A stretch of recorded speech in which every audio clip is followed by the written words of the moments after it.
আসসালামু আলাইকুম ওয়া রাহমাতুল্লাহি ওয়া বারাকাতুহু। আলহামদুলিল্লাহি রাব্বিল আলামিন ওয়াল আকিবাতু লিল মুত্তাকিন ওয়াস সালাতু ওয়াস সালামু আলা সাইয়্যিদিল আমবিয়া ওয়াল মুরসালিন, আম্মা বা'দ। সম্মানিত ভিউয়ার্স ও দিনী ভাই বোনেরা, আপনারা দেখছেন জিনজাদু চিকিৎসক চ্যানেল থেকে। যারা এই চ্যানেল নতুন, অবশ্যই চ্যানেলটিকে সাবস্ক্রাইব করে রাখবেন, কারণ প্রতিদিন আপনাদের জন্য নতুন নতুন একটি করে ভিডিও বা আমল নিয়ে আসা হয়। আর প্রতিটি ভিডিওতে অবশ্যই লাইক, শেয়ার, কমেন্ট করবেন। তো আসুন জেনে নেই আমরা তুলা রাশিকে কিভাবে পরীক্ষা করব। আমরা অনেকে আছি যে তুলা রাশিকে পরীক্ষা করতে জানি না, বা অনেকে জানি কিন্তু সঠিকভাবে আমরা জানি না। আমরা অনেকভাবে চেষ্টা করেছি, কিন্তু আমরা ভালোভাবে পরীক্ষা করতে পারিনি। তো আজকে আমি একদম সহজ পদ্ধতিতে বলে দেব কিভাবে আমরা তুলা রাশিকে পরীক্ষা করব। কারণ তুলা রাশির উপর অনেক প্রয়োজন হয় মাঝে মাঝে। যারা জিন ভূতের কাজ করেন তাদের তো একান্ত প্রয়োজন।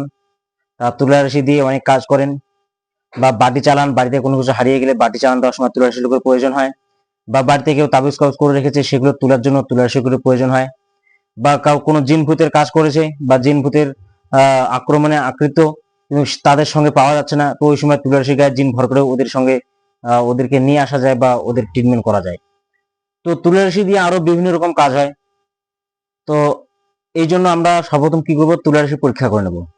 কারণ আমরা যদি তুলা রাশিকে পরীক্ষা নিয়ে না করি বা তুলা রাশি কিছু পরীক্ষা না করি, শুধু মুখের কথায় যদি আমরা শুনে নেই যে অমুক ব্যক্তি তুলা রাশি বা অমুক বান্দা তুলা রাশি বা অমুকে তুলা রাশি, তার হাত চলে, আমরা পরীক্ষা না করে কি করলাম, মানুষের কথা শুনে আমরা কাজ করা শুরু করলাম, দেখলাম কাজ হলো না, ফলাফল পেলাম না, বা তার হাত চলো না, বা তার গায়ে জিন হাজির হলো না, আমরা তখন চিন্তিত হয়ে যাই, কি ব্যাপার, আমার এত পাওয়ারফুল শক্তিশালী আমলগুলো যেগুলো আমি করেছি, এগুলো দিয়ে আমি ফু দিলাম, দম করলাম, কোনো হাত চলে না, কোনো রোগীর গায়ে জিন হাজির হলো না, আমার তখন আমি নিজে পেরেশান হয়ে যাই যে কিভাবে কি হয়ে গেল।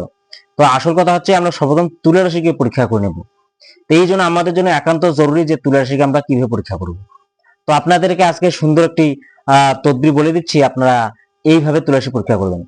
সর্বদা আমরা কি করবেন, তুলা রাশির যদি পাক পবিত্র না থাকে তাহলে পাক পবিত্র করে নেবেন, উজু করিয়ে নেবেন, এবং তার ডান হাতটা মাটির উপরে এরকম করে বসিয়ে নেবেন, মাটির উপরে এরকম বসিয়ে নেবেন। হাতটা বসিয়ে নেওয়ার পর এই যে এরকম করে বসিয়ে নেবেন, আমি দেখাচ্ছি, এরকম ভাবে আপনারা কি করে মাটির উপর বসিয়ে নেবেন। হাতে একদম পুরো শরীর ভাত দিবে না, নর্মাল ভাত দিবে, হাতটা মাটির উপরে রাখবে শুধু, ব্যাস মাটির সঙ্গে যেন স্পর্শ হয়। উপরে উপরে আবার রাখবেন, এরকম ভাবে মাটিতে রাখবে।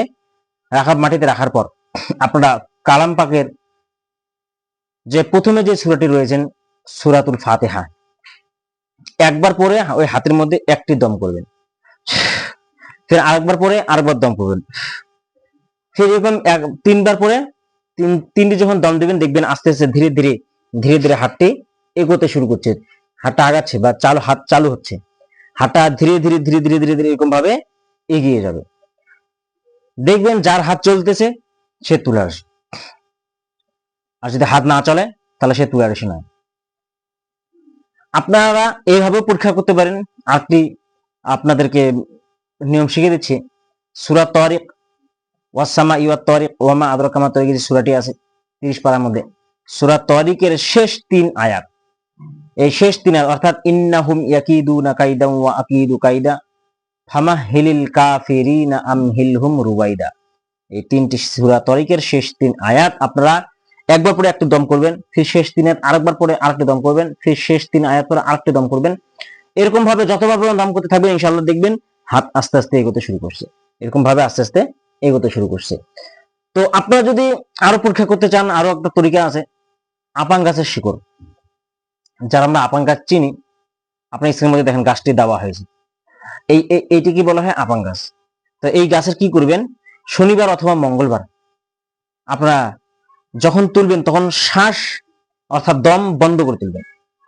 এটাকে তুলে আপনারা কি করবেন, শিকড়টা ঠিক সাইজ মতো কাটবেন, এতটুকু টুকরা কাটবেন, মূল শিকড়টা কেটে উপরে পরিষ্কার করবেন, মাটিগুলো পরিষ্কার করবেন, ধুয়ে পরিষ্কার করে নেবেন, নিয়ে ও গাছটা কদিন পর আস্তে আস্তে শিকড়টা শুকিয়ে যাবে। তো আপনারা এটা রেখে দিবেন। কি করবেন, যে তুলা রাশি আছে বা যাকে তুলা রাশি পরীক্ষা করবেন তা কি করবেন, এই ফাঁকটাতে বসে দিবেন, ওই শিকড়টা এরকম ভাবে দিয়ে দিবেন।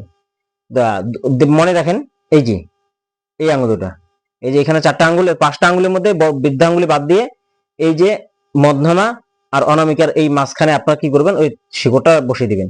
অর্থাৎ মাটিতে এরকম হাত বসা থাকবে, মাটিতে হাত বসা অবস্থায় আপনারা কি করবেন, উপরে এরকম ভাবে আপনার শিকড়টা দিয়ে দিবেন। শিকড় দেওয়ার পরে দেখবেন হাতটা চালু হয়ে গেছে, চলা শুরু করছে। তো যার হাত যত স্পিড হবে সে তত কারেন্ট তুলে আসে।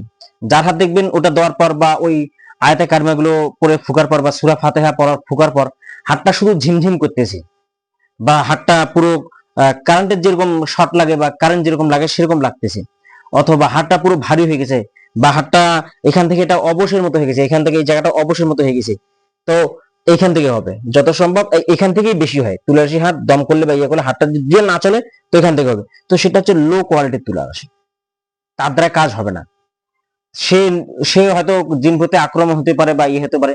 আরেকটা মনে রাখবেন, তুলা রাশির গায়ে কিন্তু সর্ব অবস্থায় জিন থাকে। এই বিষয়ে আরো দিন আলোচনা করবো ইনশাল্লাহ। তো আজকে শুধু বলবো তুলা রাশির পরীক্ষা। তো যাদের হাত ঝিমঝিম করে বা হাতটা ভারী লাগতেছে, ও নর্মাল তুলা রাশি, মানে ও লো কোয়ালিটি। আর যার হাত ধীরে ধীরে ধীরে ধীরে আগাচ্ছে, ও হচ্ছে মানে নর্মাল। আর যার হাত 10 একদম স্পিডে দৌড় মারতেছে, স্পিডে, সে হচ্ছে 1 নম্বর তুলা রাশি। আপনি তার দ্বারা কাজ করতে পারবেন। তো আশা করি আপনারা বুঝতে পেরেছেন কিভাবে পরীক্ষা করতে হয়। আজকে ভিডিও এই পর্যন্তই। আসসালামু আলাইকুম ওয়া রাহমাতুল্লাহি ওয়া বারাকাতুহু।